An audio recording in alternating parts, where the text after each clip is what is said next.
We're recording? We're recording. We're recording? Okay. Let's go. Hi, welcome to our show, One Side of the Coin. I'm Steveo the Gamer. As always, with me is... MacAttack. And we're here today. We're going to be discussing our journey through Genesis since the start with the amazing... Sid. Sid. He is the CEO of Haunted Castle Gaming. This came from his brain.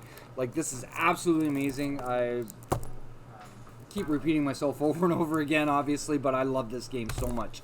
And Sid and I, we met way back at Kitchener Comic-Con. Yep. Almost nearly 5 years ago now. 2018. 2018, yes. So Genesis was already on the go at that point, right? Yeah, we started selling in 2017. I gotta be louder? Alright, so Genesis started selling in October 2017. Then we met you, I think it was March 14th or 15th of 2018. And yeah, so we had been around for just a few months. For just a few months, yeah. So I was vending at a toy and collectible show. It was like a Comic-Con kind of thing in Kitchener, Ontario. And our booth was down on the main floor. And I decided to take an adventure throughout the con. And I was walking past and I noticed you had this display set up. You were demoing the game. So the Queen, your wife, right? Yeah.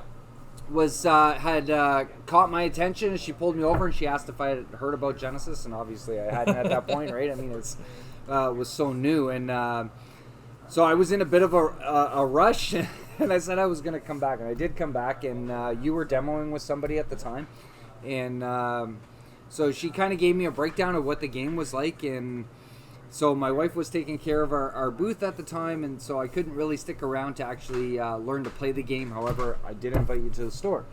Yeah. So, funny thing, the person who I was doing that demo with is actually the artist for Meditative Ascension. Meditative Ascension, So, nice. it's actually one of the artists, and that was his interview to see if he was going to actually do any of the artwork for the game.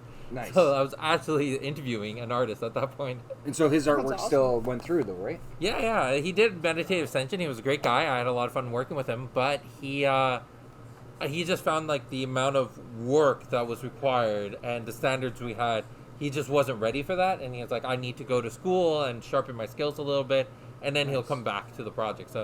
So waiting for him to come back. Nice. Hey, so we'll definitely have the picture. It'll be on the side, I think. Yeah. For Meditative Ascension, so definitely check out that artwork. But yeah, so I had invited Sid to come to my old location. We're at a new location now to further explain the game, because I was definitely really interested. It looked very unique, right? So it was something I had never seen before for a TCG. Being an ex-Magic player, I played Magic since the start. And being very interested in card games alone, this really, really caught my attention just due to the strategic aspect of the game. So when I say strategic, so I mean there's so many elements as far as gameplay. How do I elaborate on this? So when we say strategic, what are we really talking about? So it's more than just playing with the cards in your hand. You actually have to really focus on the board state. You have to be focusing on not just your current move, but what your opponent's doing next. It's really bringing in the elements of the tactical strategies. So games like chess, like even simple games like checkers, you got to think a few moves ahead, and that's what makes these games legendary, right? Like people still play chess now. People are still playing Go. They're still playing checkers. These games have so much replay value, and being able to take those elements and bring it into a collectible card game, that's really where Genesis pushes things. That's the strategy that we're talking about, because it's not, you could have the best cards but still fail in the game, because it's very much about mastering the tactical elements. Yes. So yeah, one thing that I had learned early on is like it's not necessarily what is in your timeline, but it's how you play it. which is what I mean when I say it has a lot of strategy to it. So thinking ahead, knowing what your opponent is capable of doing as well. So with getting a description on the game, the different affiliations, and how the champions work, you can check all that out on the Genesis website. Sorry. Oh my god. Thanks.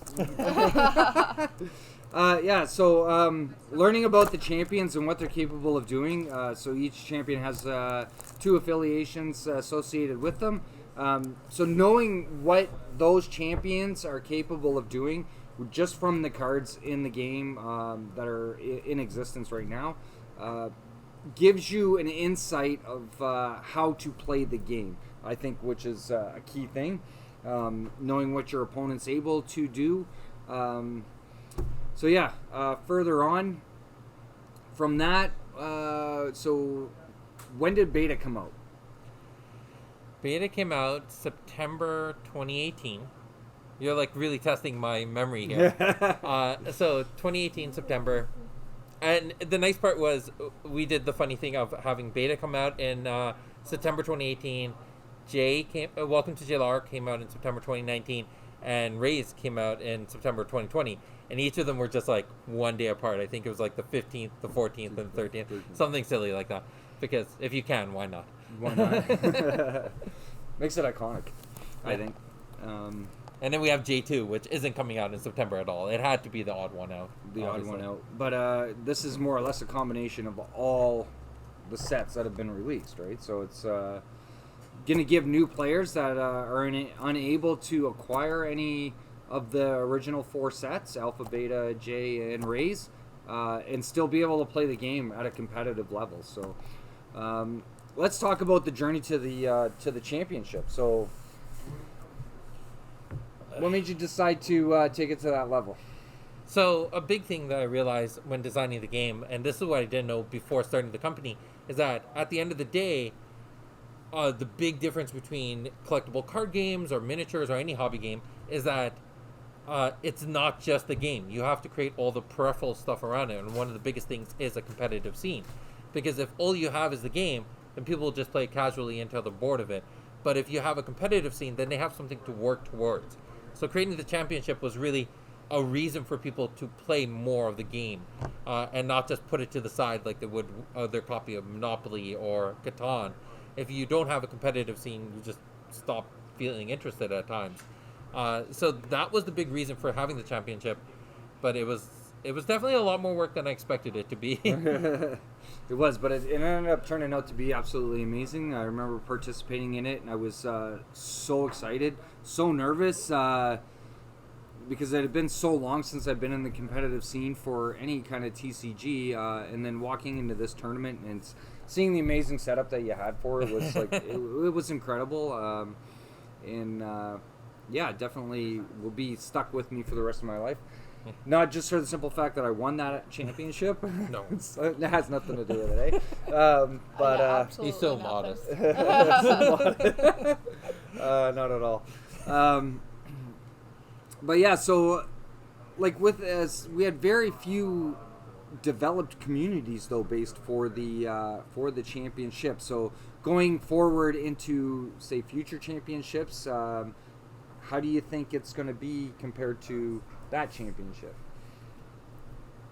So the first championship will always be special because it was less about competing to win. It was more competing about having being part of the history of Genesis. I think that was more than anything. Like the prize pool, no one really cared about actually the prize itself. It was, well, I mean, besides making a card, the actual like monetary prize, the product prize, that wasn't as special to the players compared to just being there for the event, being able to say that they were there for the first championship. And the communities we had, they were small, but relative to what we were trying to do, it felt very large. It was a very interesting scene, and it was a lot more of me and my best friends all getting together to play in a giant tournament. That's what that feeling was. Yes. The new championships will be more formal. It will be a lot of strangers getting together and competing against each other. I think that's still going to be really cool. The thing that we got to keep as we move forward is that feeling of what makes Genesis different, what makes it unique. And I think a big part of that is the connection between the company that makes the game and the community themselves. The fact that I'm sitting here with you and talking about this stuff, a lot of people don't get that opportunity with the larger companies. And if we can keep that going as we grow into future championships, and it's just, I think that's the connection that people are going to be looking forward to. But the big difference, it'll just be bigger events. That's going to be the biggest difference. But we'll still try to keep free food. People like food. Oh yeah. It was A little background 100%. behind that. So my dad used to host these conventions or conferences. They're the World Religions Conferences. And it was, he would bring head speakers from 6 different religions, give them one topic, and they'll come and talk about it. And he realized that a lot of people would come, and then at lunchtime, they'll get the food, and then they'll leave. So he thought, okay, let's give them really like greasy, fatty food, and then they're more likely to just stay, because now they're just tired from eating. So I was like, you know what? That's a pretty good idea. If we gave people food, then they're not likely to leave the championship. So we had pizza. Pizza's awesome. Yeah. So I love pizza. Yeah, we know you love pizza. Yeah. Oh, And then, you weren't there. I know. You weren't there. You'll be at the Next next time. Oh yeah. You're gonna be at the next one for Okay. sure. Better sure. have one whole pizza for. Yeah. You can devour that too. That's for sure. Oh yes, I can. But yeah, no, I remember the journey to the championship though. At the store, and it's like so after you had left that day and you showed me this game, it was like instantaneous love, right, and passion for this game, right, to the point where I was going days in and day out studying this game and playing this game. Like, I even played this game solo by myself. I would build 2 separate timelines, right, and I would literally play it out, right, just to get a grasp. I remember calling you a lot, asking so many questions, right? And I mean, a lot of new players I noticed are doing that now, which is good though, right? Because I mean, it helps them learn and understand the game. And it's like, one thing I'm really afraid to say, it's I've actually had dreams of Genesis because I You're not played the it. only one. Yeah, I would imagine. Alex messaged me one day. He's like, I was dreaming about Genesis. I was like, Right? Like, that's where it comes from. I think Carl said that. Genesis actually came from a dream. I had a dream one night when I was in grade 10 that I made my own collectible card game. And that's how it all started. and that's how it started. Like, was it, so that dream, was it just based around a card game, or was it the actual, like, full-out story lore? Oh, no. It was just me. I just built a card game. You just And, made a like, card game. I had a dream that I was an adult and I had built a card game. And I was running a company that sells this card game. Do you remember like dreaming about what some of the cards had looked like at all, or No. just no? Nothing. It was just, I knew that I was an adult and I was the CEO of a company and I sold a card game. And I was like, all right, I'm going to make that a reality. Yeah. Here I There you am. go. Here I Sure. am. See, Here you people, are. follow your dreams. Follow your dreams.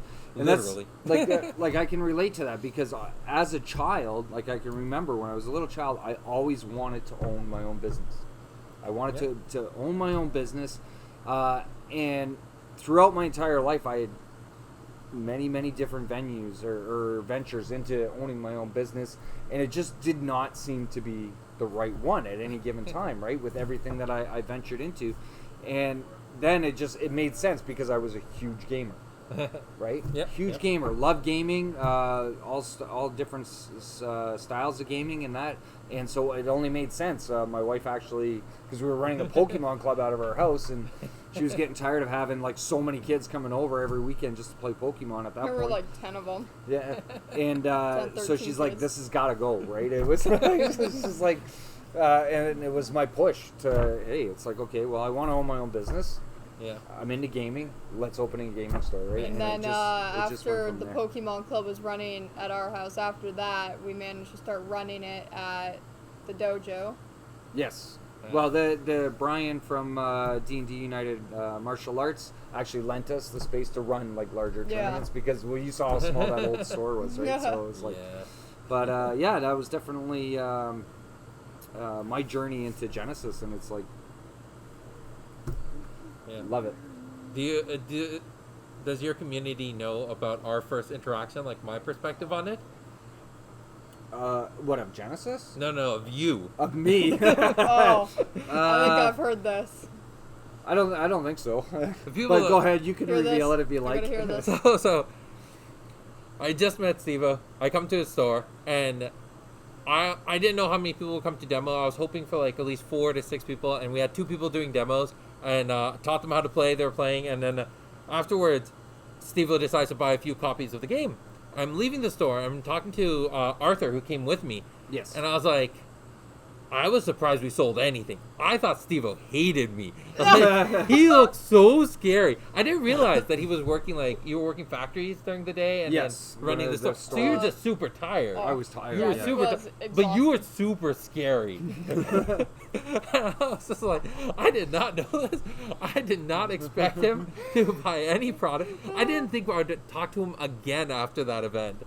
And No, here we are. I Like, was. Yeah. Here we are. I was actually so scared of you for like at least 2 years after we met. For the first 2 years, until you started like doing this store and doing this full time. Yeah. That's when I could see a lot more of the excitement and like it calmed down a lot more. But man, I was just so scared of you. Well, I was getting up at like 5:30 in the morning because I was working a factory job, and then from the factory I would open the store later in the afternoon, and then I would be running the store to sometimes 11 midnight, Yeah. if not later. Especially once we had gotten Yu-Gi-Oh going, right? Some of the Yu-Gi-Oh tournaments were just Yu-Gi-Oh ridiculously Yeah, there were long. sometimes he wasn't home until like 1 o'clock. 1, 2 in the morning, Yeah. and then I'd have to get back up for 5:30 to be at the factory the next day. Yeah. So I was getting like so burnt out, and it's like just decided, okay, I got to make a choice, one or the other, right? And of course, I'm going to take my business over anything. Right? So, yeah. However, now it's like I run the store 7 days a week. Yeah. It's it hasn't really changed as much as far No. as being. But I Well, totally this get week was it. 6, but Yeah. Like I'm working 7 days a week. I work 15-hour days, but I'm a lot happier now than when I was working office stuff. So like it shows on your face, it shows in your expression. But man, not knowing you in those days, the big reason why I was I'm comfortable really coming not over that was scary of a guy, honestly. the big reason why I was comfortable coming over was because of Pat, like your mom. My mom, She's yes. just super welcoming, Oh, yes. wonderful person. Love seeing her. But if I came into the store and she wasn't there, I was like, do I just turn around and leave? Like, do I run away? Like, what do I do? Yeah. it's like slowly creep away. He didn't see me. I'm not here. No. You're It's imagining. You're imagining. totally the opposite. It's like, yeah, when I met a Sid, or when I met you, it was just like so much admiration, right? That this you created this, you brought me and introduced me to this game, right? And how much I fell in love with it. I mean, it's totally opposite Honestly, from your perspective, right? I don't So. even remember our first interaction. I can't even remember that. He called you a strange child. Oh yeah. Yeah. Yeah, I remember I that. still call yeah, you a you strange still do. She is very strange. Oh yeah. Assad, yeah. Instead of it is a Sid, right? Yeah. It's okay. Majority of people call me Assad. It's all good. So yeah, it's a Sid. Remember that. People. So, but yeah, no. Yeah, we're Going back to my mom, like she actually really loves this game as well. I mean, she's not as competitive with it as I am, but her passion for the game and the progression that Genesis, she follows you, always asking about you every time I visit. I still go over and play Genesis with her on a weekly basis, and she keeps me up to snuff as far as deck testing and whatnot. So, and giving me new challenges for my timelines as well. But yeah, she has huge passion, and my championship deck was actually devoted to her because she's a huge Raha fan. She loves the champion Raha, and that's more or less gave me the push to make a Raha deck for the championship, which took it. So Your deck went to her. what's that? The deck went to her. No, it was built for her, kind of like in honor of her. Ah. So, because when I was building that championship deck, I was looking at Nubia and Raha, right, as far as who I was going to use, and like I think there was literally like 3 tables of cards, Genesis cards spread everywhere, and just pulling here, pulling this, pulling that, right? And it's like, okay, I don't think this is gonna work, or this cheated match, or whatnot. And then it's like, okay, well, maybe I should figure out which champion I'm gonna use, right? Kind of thing. So with everything that I had spread out, and those 2 champions, and it's like, okay. My mom popped into my head right away instantly, and her love for this game as well, and I just went with Raha because I knew that would have been her choice. It's good because otherwise we would have had like 3 of the top 4 decks. 3 of them would have been Nubia because it was a Vincent's Angels, Alex's Tsunami, and then whatever you would have brought in. So it's good that you brought in Raha, and I think Raha is also a really great choice because majority of people were playing Nubia, and coming in as a fighter, it gave you a huge advantage. Yeah. So, yeah. No, it was a good pick. You worked out. You won. Yeah, exactly. I have the actual Raha you won with, though. Yes. I got you to sign it. I took that from I you. signed it for you. So- Is it still sitting in the trophy? No, it's in my binder It's now. in the binder now. Nice. Good. Yeah. I have, like, a page in my binder that's, like, eventually I'll collect all the ones who actually won the championships, get them all in there.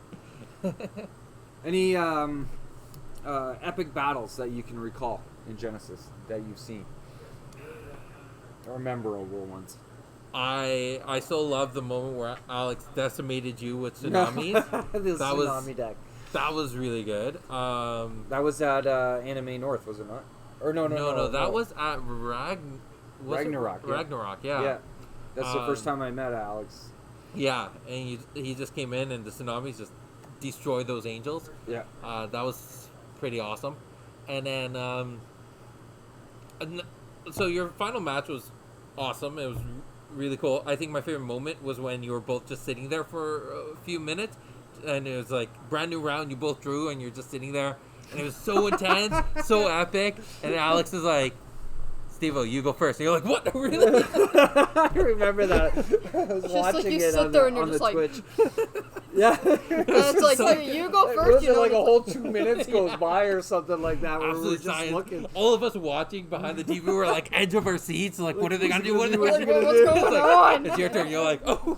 Oh, I didn't even realize it was my turn. Oh, that was a good moment. I was literally shaking that whole final round. Right, it was Yeah. like going into it facing Alex, knowing his capabilities and how much an amazing player he is, and it was just like I was literally shaking. Right, I was so nervous. Right, which I think maybe if he didn't face me with that deck at Ragnarok, right, and it would have took me by surprise because he did play pretty much the same thing. Yeah. Right? So I mean, It was literally the exact same deck. Like, he didn't change he didn't make any single changes card. to it. Yeah. He did get his revenge on me though when I went down to play some friend. Yeah. No. For some friend games at his store, and we faced off using the exact same decks from the championship, and he walked all over me with it. It was kind of funny. It just goes to show, right? It's so with this game, it's your draw as well. Yeah. So one thing I think a lot of players aren't used to is in other, especially for collectible card games, if your draw's bad, then your plan is to wait for a good draw, right? You either fish for a good draw or you stall out the game until you draw the right card. But in Genesis, you got to really focus on what is the current board state and set aside any future like plans and think about, okay, what do I have at my disposal right now? Yes. And strategize like that. And I think that's a very big reason why Mulligan isn't in the game and why it took us so long to put in sideboarding into the game. And even now it's kind of a weird concept, but the reason why those got delayed is because once you add those, it takes away that core strategy of designing a deck that no matter what your hand is, you can create a strategy for it and pivot around it. Which is why, and I had a discussion with Will about this Unhinged. Yeah, Great card, absolutely amazing card, and I think it gets overlooked a lot. So basically, Unhinged forces both players to discard their hand and draw that many cards again, but your opponent draws one less, right? No. No? How is it working? Both players take their thoughts, shuffle it into the timeline, and draw that many. Bad, I forget. It's all good. Draw that many. But anyway, it would reset more or less their strategy. Yes. So it's like at this point they've got their hand, they're knowing what they're going to do, and then you all of a sudden, boom, you change that strategy on them. Could really, really affect a player's winning condition. Yeah, it's much more of an offensive card in Genesis than the same card in other games. Yes, for sure, 100%. Well, they also too selective amnesia, right? So players draw a lot. They're setting up their combos or whatever their strategy, and then all of a sudden, boom, you just throw that down, and half their hand's gone, right?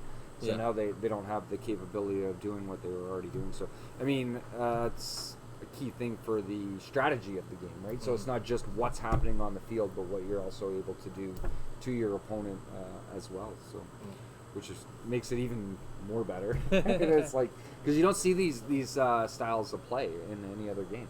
Yeah, definitely different. Yeah. But yeah. So, what's your future plans for Genesis? So my big thing is, especially as the company grows, is expanding the amount of game designers to make sure that the sets aren't so linearly designed. There's a particular vision that I definitely have for what I want the game to be and where I want it to unravel, especially when it comes to the lore. It wouldn't be a game designed by me if there weren't vampires in it eventually. So there have to be vampires. You get vampire kiss. There has to be that dark horror aspect, because I love that gothic horror, right? So that stuff will show up. But an important thing for, I think, the health of the game is having multiple designers that can bring different perspectives and can also communicate with the community about what is healthy for the game. So I think that's a big side of it, and also letting other people run a bit of the vision of it. So I don't know. That's the most I can say without giving away too much. Well, no, we don't want any spoilers just yet. Yeah, I say. Yet. So, the lore. Okay, so like, obviously you've you created the game style.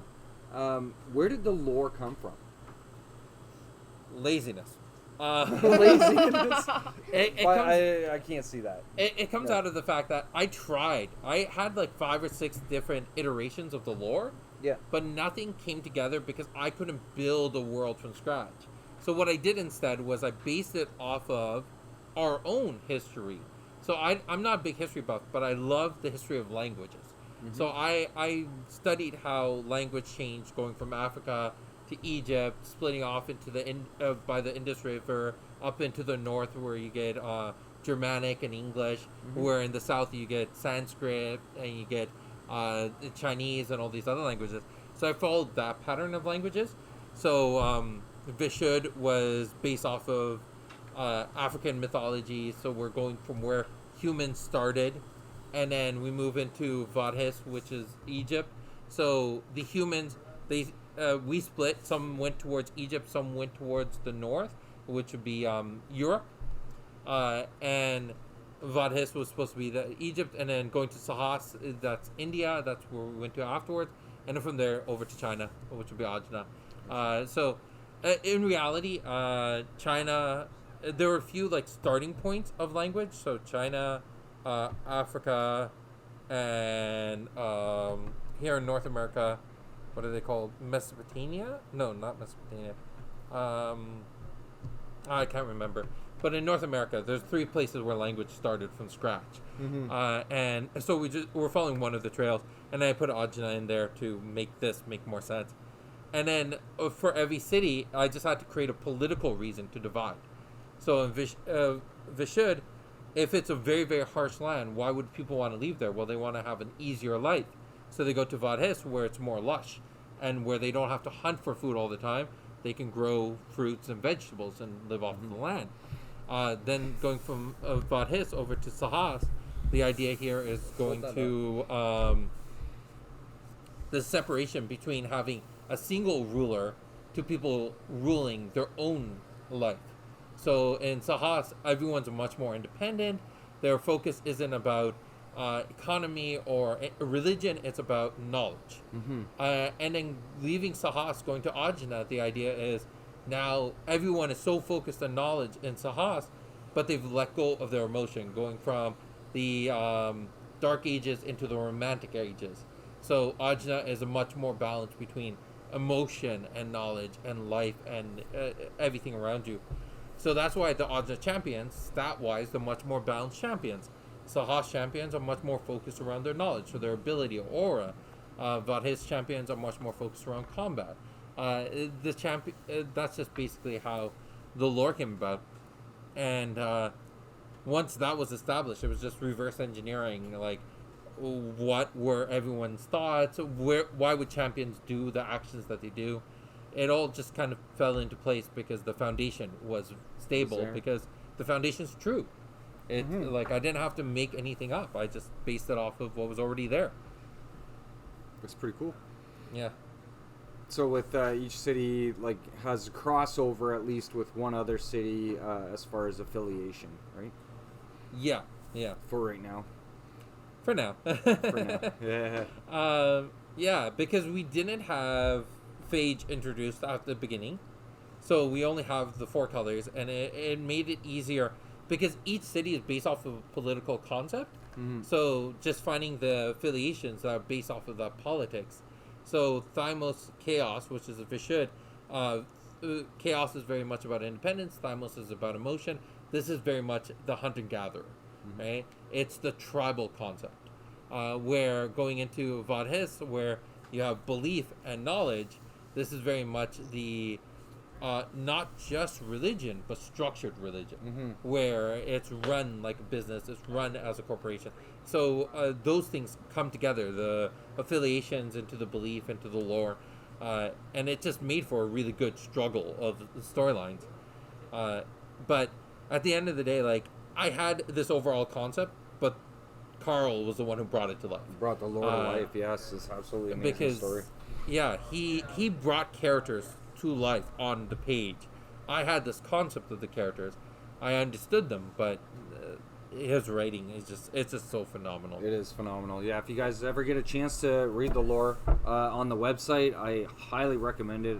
I've read it, I don't know, lost count. Like so many times. I even go back. I think too, reading the lore and understanding the world that Genesis comes from actually has some benefits in the game. So when you're designing the cards for each affiliation, so basically those cards have to be associated, so to speak, right? So like whether it's a summon that comes from, that is Bellum, right, has to have some kind of connection, say, with like Vadis and Ajna, right? Somewhat, yeah. On one hand, flavor-wise, it needs to connect to the part of the world we're in. Yeah. But mechanic-wise, it also needs to fit in the bigger picture of what the game's trying to do. So Bellum isn't always going to stay the same flavor as we go towards the north or into other areas, right? So we got to make sure there's also the long-term play. And the affiliations design is actually something that's much more scientific than just me trying to figure things out. I actually base the affiliations off of core concepts along with personality tests. So I don't know if you've heard of the Myers-Briggs personality quizzes, but this is like it's very intense. It's like a test that you take, and it breaks it down into 16 different personality types. So each affiliation is based off a different personality type. So now I can just ask the questions of what would this personality type do, and that designs particular cards and particular concepts. So bringing the affiliations to life as though they're human beings makes it a lot easier to ask the questions of why would you do this, when would you do that. So there's a lot more to it than just colors and shapes. Shapes and colors, yeah. Speaking of shapes, yeah, just to show a little bit more of how passionate, I actually tattooed myself all 5 affiliations. Now I thought that was for a little competition that you and someone had for who was the bigger Genesis fan, was it not? Yeah, so somebody did state that they were the biggest Genesis fan, and yeah, so I I went through with doing it. Probably would have done it anyway, even if I wasn't Most challenged. likely. But yeah, so I got the first 5 affiliations tattooed on my hand. That's how much I love this game. But favorite card of the game? Oh yeah. In what aspect? All in general, like all around. The one that I want to know the most is favorite like card based on like the artwork. Artwork, Oh, Vampiricus. That's Vampiricus, hands down.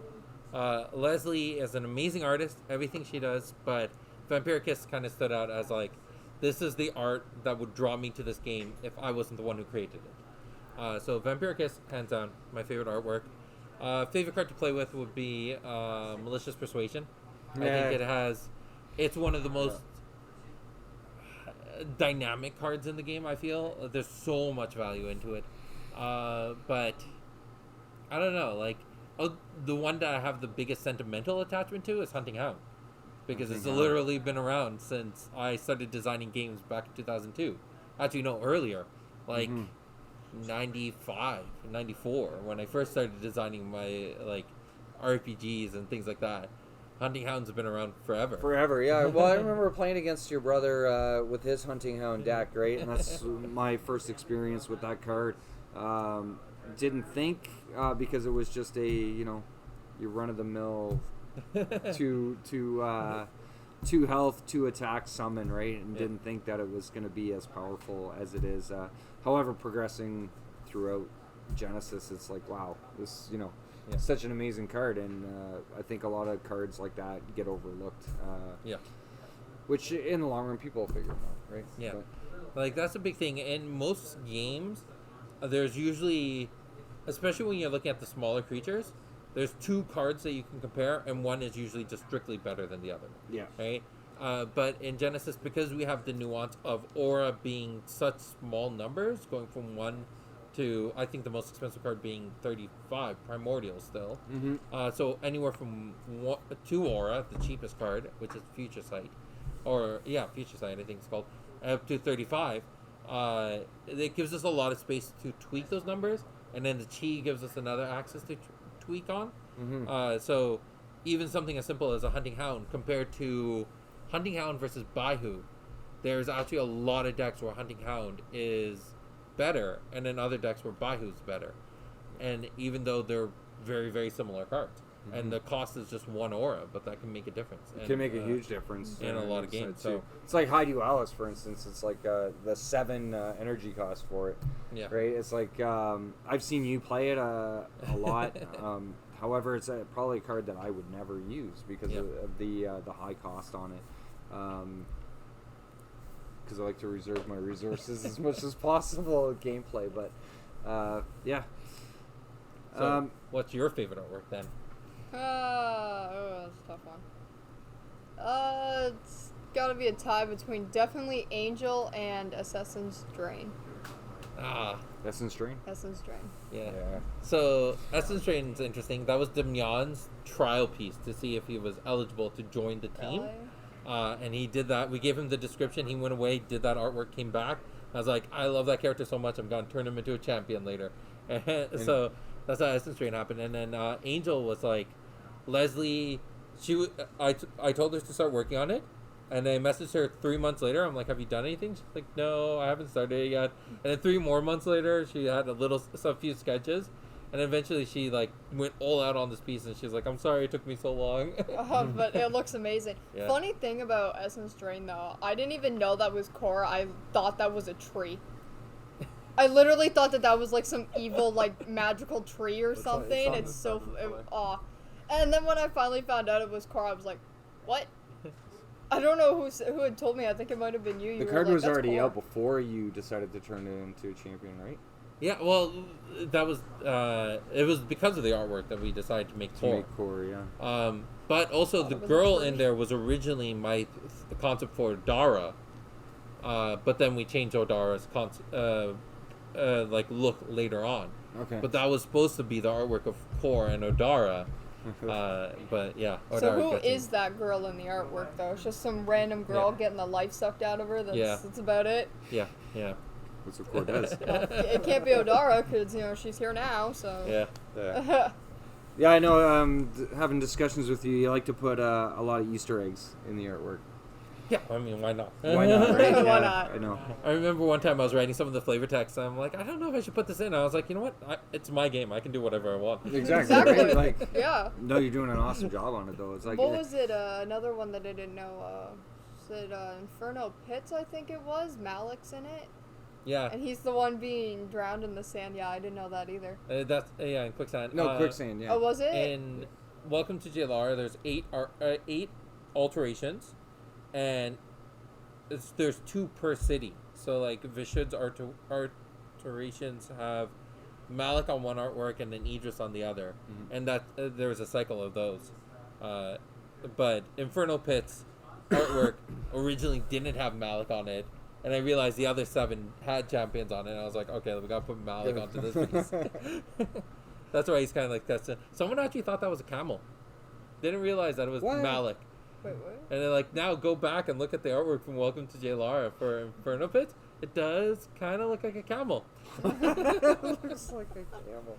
Now, talking about champions, what champion is your favorite? Storyline wise, it's Rain. Rain's storyline is more or less the Doctor from Doctor Who's. The idea that there was this epic war, and instead of fighting from it, she went into hiding. When she came out, she had Survivor's Guild, and now she's spending her entire life protecting the humans because she didn't fight in the war. She could have ended the war earlier or saved a lot of people. So that Survivor's Guild is dragging her. But to play with, Long is my favorite. And I don't know why. Every other RPG I play, I never play the healer. I hate being the person behind. I like playing characters like Malik. I run into combat and just die. But Long, it just works for me. Now, about that, I have a statement and a question. Now, for the statement there, Rain, she looks so evil, though. It is like she doesn't even look like she would be, like, a protector like that. Right? That's what I thought, too. Because when I was asking the questions before Mackenzie cosplayed her, right, it was trying to get an understanding of her personality, right? And you're like, oh, she defends the humans and stuff like this. And I'm like, it's like, what? What? It like, caught me off guard so much, right? It's actually... my perspective on a lot of the characters comes from if you ever read Interview with the Vampire, there's this moment where Louis is talking to Armand, and Armand says, evil is a point of view. And that stuck with me so much, because this concept that there is no hero, there is no villain, it's everyone's just trying to do what they believe is right for the world, for themselves, stuff like that. And Rain, she's just put in that position of doing what she thinks is right. But the demons were never bad guys when they were first created. The demons and the elves in the ancient war, they were just 2 races that were put on this world, and they were living in harmony. It wasn't until the ancient ones forced them to go to war against each other. But no one's the bad guy. I've been saying that about stormtroopers in Star Wars for like ever, okay? It's like everybody's like, oh, it's the dark side, they're evil. And it's like they want the exact same thing as the rebels, right? And like we see that a lot in like modern villains. Like look at Thanos. Thanos was really well designed as like, from his perspective, what he was doing was the right thing. It was the right thing to do. But from everybody else's, it was really bad, and it was wrong. Yeah, like maybe his execution wasn't the best approach, but his intentions were there, and that's the thing that I think a lot of modern writing is trying to bring to us, is the idea that there is no good and evil. That concept of like the villains wearing black and the heroes wearing white, like that's not there anymore in modern storytelling, and that's why you see something like Rain being actually one of the biggest heroes in this, because she's trying to protect everyone. She's trying to bring peace to Jailar, where one of the biggest villains in this entire story arc is the Angel. Yeah, I remember telling you about that. She was asking about the Angel. I was so shocked about that. And I'm like, they're evil. They're actually like worse than demons, kind of thing. She looks so like graceful and everything, and like such like an empowering woman, as like, you know, like Angelic like sort good, of yeah, thing, like yeah, that. that's But how then she's it's like I was portrayed, but told it's she's the evil, and actual I'm like, opposite. how? Yeah. You should read Odara's story. It gets really dark. Really?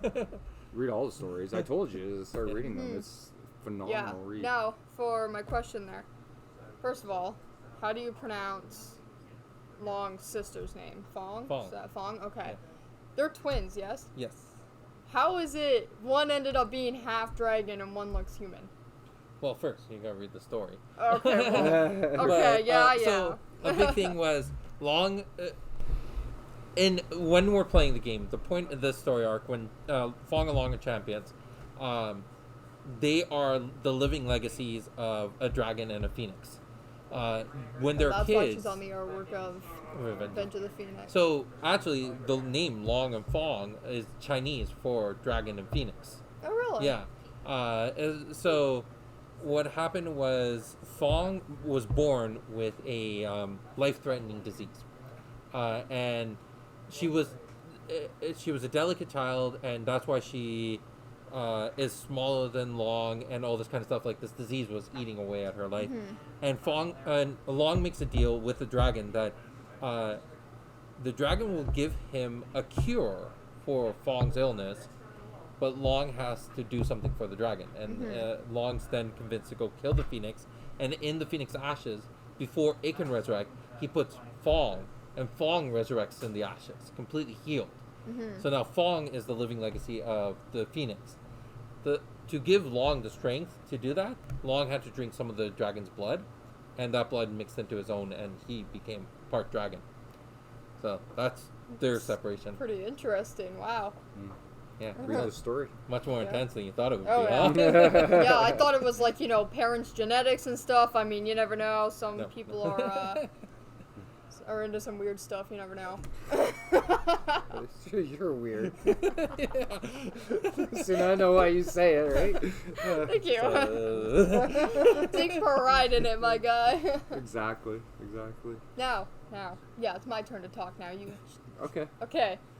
So, I'm going to take this for a second. For the logo here, this little guy. Yep. How did that come into play? Because with Idris's attack there, Fireball, that's kind of what I pictured Yep. that as. Is that what no, that no, is? No. So what happened was, do you know the beta artwork for Idris? The alpha beta, the Arthur's artwork, not the Mion's, but Arthur's artwork. They have like the really like dark looking background. It was like Kind of, yeah. like some of like the very first ones that came out, I think so. Yeah. So she's standing there with a fireball Okay. above her head. Oh yeah, I think I remember. The first poster that we ever made for Genesis, this was before we had the logo. Arthur had the fireball above her head, and he put the G into the fireball, and I was like, that would be really cool as a logo if we made it into a sun, and that's how that came about. Oh, okay. So yeah. so it came from her attack. Yeah, I'm sitting here thinking. I mean, it looks like it's being thrown, so maybe the fireball got thrown. But yeah, it's supposed to be the sun, and then the idea, like Genesis being like the beginning of stories. We're going to travel to multiple different worlds, each one talking about the beginning of their story, right? And the one thing that all planets have in common, their beginning, the planet's beginning is always around a star, right? So that's why the sun works as a universal concept for the Genesis. That's awesome. We thought this through. Oh, it's all coming to, smack me in the face and just like, think of this. No, there was years of planning that went into it. Like, so Could imagine. Genesis, this version of Genesis I started developing in 2015, about 2014 was when I started designing this version of Genesis. But like designing this concept of a tactical card game, I started realistically back in 2010 was when I first started the idea of putting a board together. So there were a lot of little pieces that I had worked on earlier, and they just kind of came together now. So, you said you were, how old when you had this dream here? I was in grade 10. So I was like about 14, 15 years old, around there? Yeah. Okay. So basically, you said you were really into like the history of like all like the languages and stuff like that. So pretty much you had to go through like a second school of your own to kind of, Yeah, think of all these names and stuff like that. one of my one of my minors in university was in linguistics. So linguistics is the study of language. So I did spend a lot of time studying just like the history of language, how is language formed, why is language the way it is. So that's what I did in university. And as for the names of the cities, those are based around the chakras. So there's 7 chakras, and 4 of them are named here. That's awesome.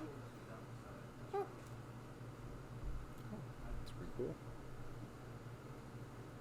All right, what's your favorite artwork? My favorite artwork.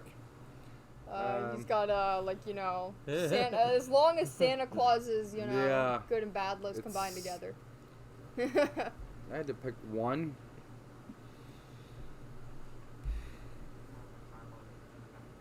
I get asked this all the time. Just start listing them all.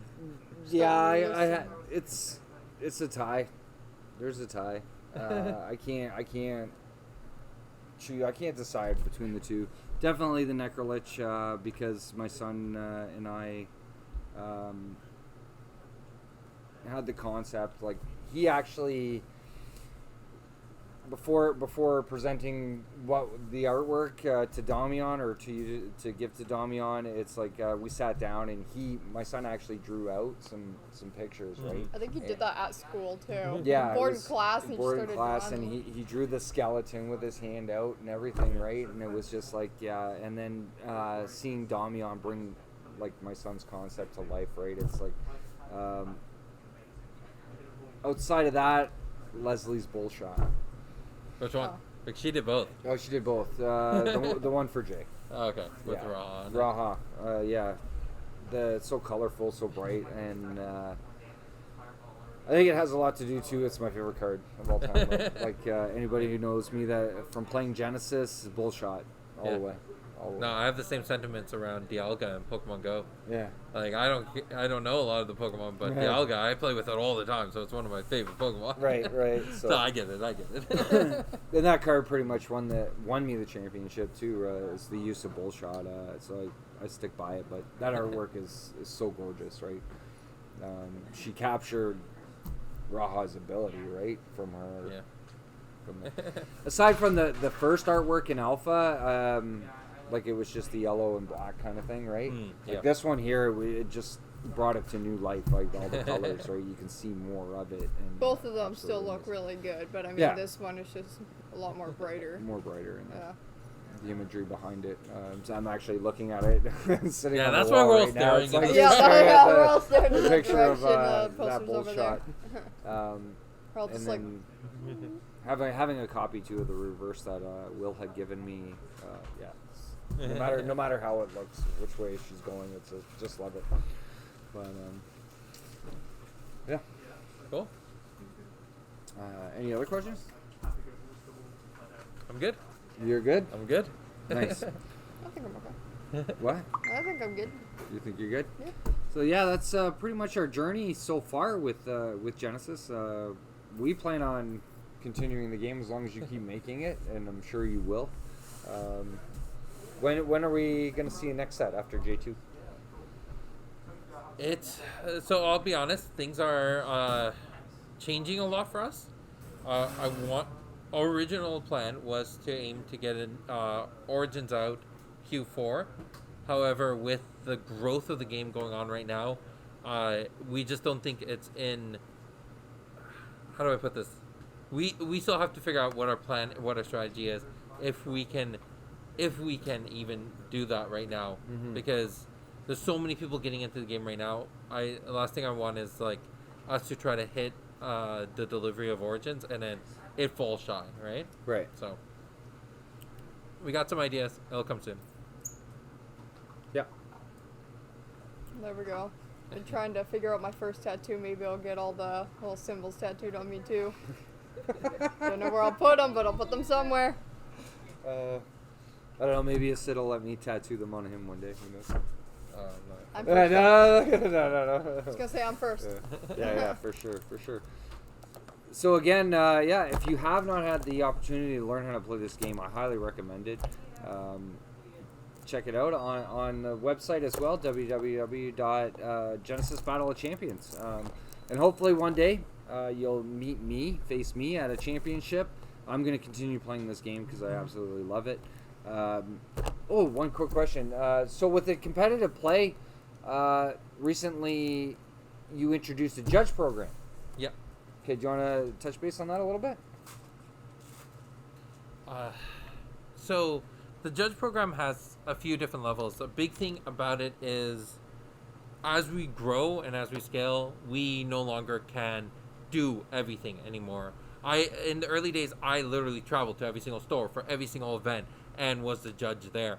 We can't do that when there's events being hosted in like Washington State and in Texas.